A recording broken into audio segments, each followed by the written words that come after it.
ओम चतुष्षष्टितम अध्याय। राजधर्म की श्रेष्ठता का वर्णन और इस विषय में इंद्ररूपधारी विष्णु और माधाता का संवाद।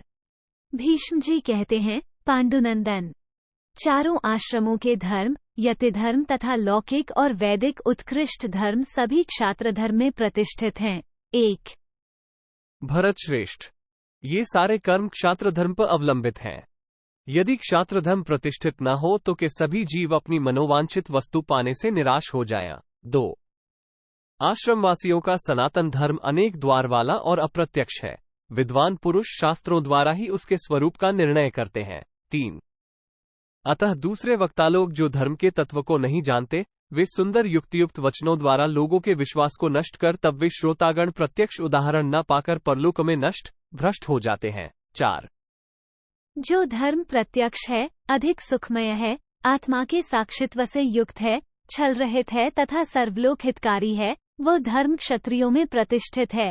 5 युधिष्ठिर, जैसे तीनों वर्णों के धर्मों का पहले क्षत्रिय धर्म में अंतर्भाव बताया गया है, उसी प्रकार नैष्ठिक ब्रह्मचारी, वानप्रस्थ और यति, इन तीनों आश्रमों में स्थित ब्राह्मणों के धर्मों का गार्हस्थ्याश्रम में समावेश होता है। 6 राजेंद्र, उत्तम चरित्रों, धर्मों सहित संपूर्ण लोक राजधर्म में अंतर्भूत हैं।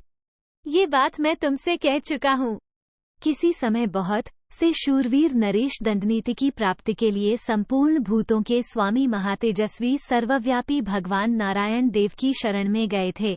7-8 वे पूर्व काल में आश्रम संबंधी एक एक कर्म की दंडनीति के साथ तुलना करके संशय में पड़ गए कि इनमें कौन श्रेष्ठ है।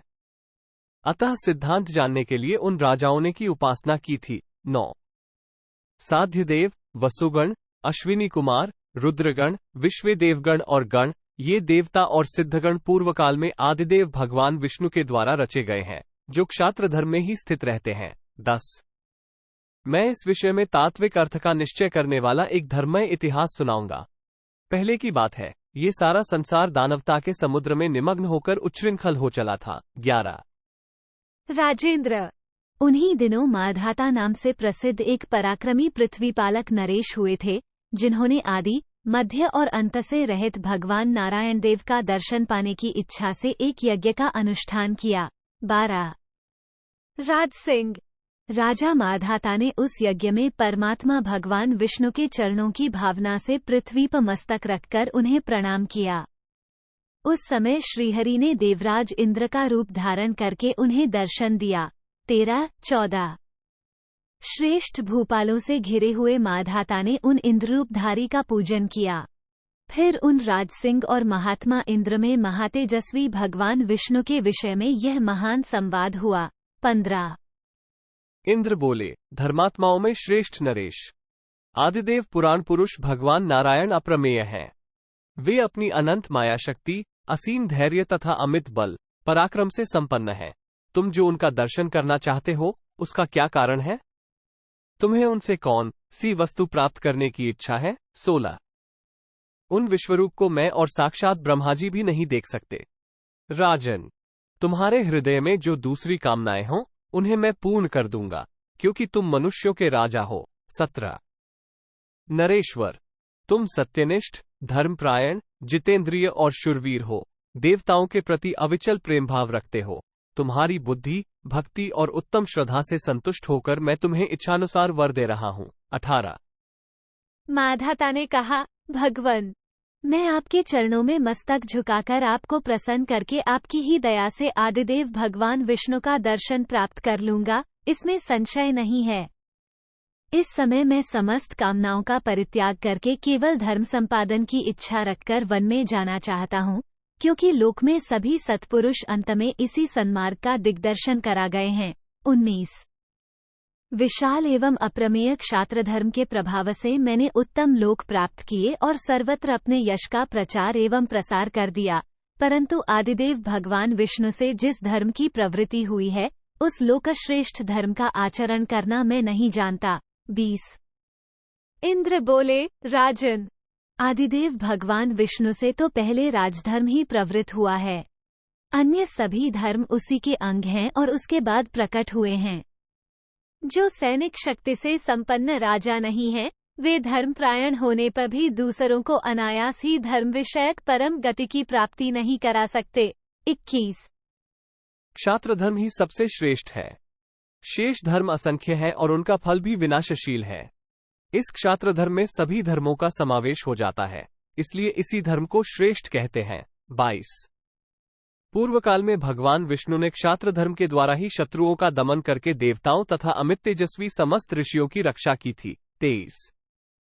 यदि वे अप्रमेय भगवान श्रीहरि समस्त शत्रुरूप असुरों का संहार नहीं करते तो न कहीं ब्राह्मणों का पता लगता, न के आदिसृष्टा ब्रह्माजी ही दिखाई देते, न ये धर्म रहता और न आदि धर्म का ही पता लग सकता था। 24।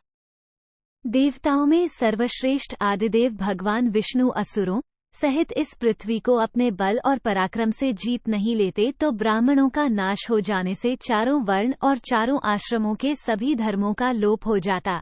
25। वे सदा से चले आने वाले धर्म सैकड़ों बार नष्ट हो चुके हैं, परंतु क्षात्र धर्म ने उनका पुनः उद्धार एवं प्रसार किया है।